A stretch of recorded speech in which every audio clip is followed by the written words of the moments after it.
कराची में ख़बरवाद शेयर कंदासीं। सरजानी टाउन में माजीवेल मुख्तियार कार एजाज चांडियो जो कत्ल केस दाख़िल न थी सघियो। पुलिस कार्रवाई कंदे बेशकी जवाबदारन के गिरफ्तार करे वरितो आहे।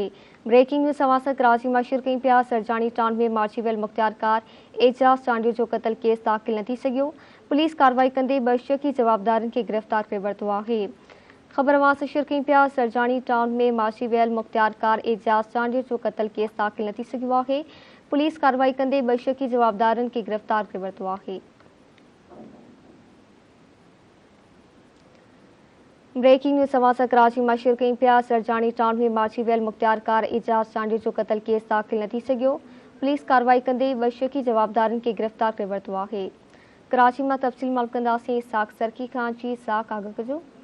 जी बिल्कुल ॾिसो मारवी सरजानी टाउन में कल जेको आहे जवाबदारनि पारां फायरिंग करे मुख्तियार कार एजाज चांडे के कत्ल करे ॾिनो। जॾहिं त उन वाक़े जो जेको केस आहे उहो अञा ताईं दाख़िल नाहे थी सघियो। जॾहिं त इन हवाले सां पुलिस जो चवणु आहे त ॿ जेके मशकूक माण्हू आहिनि उन्हनि खे हिरासत में वठी करे जांच शुरू करे छॾी आहे। जॾहिं त वाक़े में हिकिड़ो माण्हू जेको आहे मारिजी वियो हुयो, ॿ जेके ज़ख़्मी थी पिया हुआ। फायरिंग जो वाक़ियो जेको आहे हद तकलीम ख़िलाफ़ जेको ऑपरेशन जे दौरान पेश आयो। जॾहिं त जेके हिरासत में वरितल माण्हू आहिनि उन्हनि खां जांच शुरू करे छॾी आहे। जॾहिं तक वाक़ियो जेको आहे कल मंझंदि जे टाइम पेश आयो हुयो, जंहिंमें मुख्तियार कार जेके हद तकलीफ़ उते मौजूदु हुयूं हाईकोर्ट जे हुकुम ते उते पहुचो उन्हनि खे हटाइण जे लाइ। त उते जेके पहिरियां ई जवाबदार हुआ उन्हनि हथियारनि जा मुंहुं खोले छॾिया, जंहिंमें एजाज चांडे खे हिकु ॿुधायो त हिन त गोली जेकी पेट में लॻी।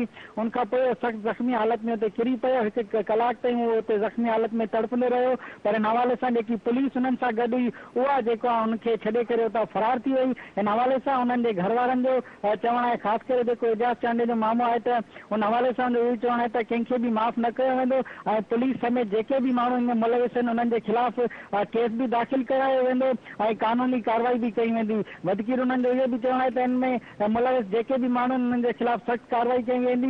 हिन हवाले सां कल्ह जेको आहे शाम आगा खान अस्पताल खां उन्हनि जो जेको मड़ा पंहिंजे अबाणे ॻोठ तरफ़ रवानो कयो वियो, जिते उन्हनि जा घर वारा बि मौजूदु हुआ। उते उन्हनि जो इहो ई मौक़िफ़ साम्हूं आयो त जेकी उन्हनि जी जनाज़े नमाज़ आहे उहा अदा करण खां पोइ जेको वापसि जॾहिं कराची ईंदा त उहे FIR बि दाख़िल कराईंदा ऐं जेके हिन बेगुनाह क़त्ल में मुलविस माण्हू आहिनि उन्हनि जे ख़िलाफ़ कार्रवाई बि कई वेंदी।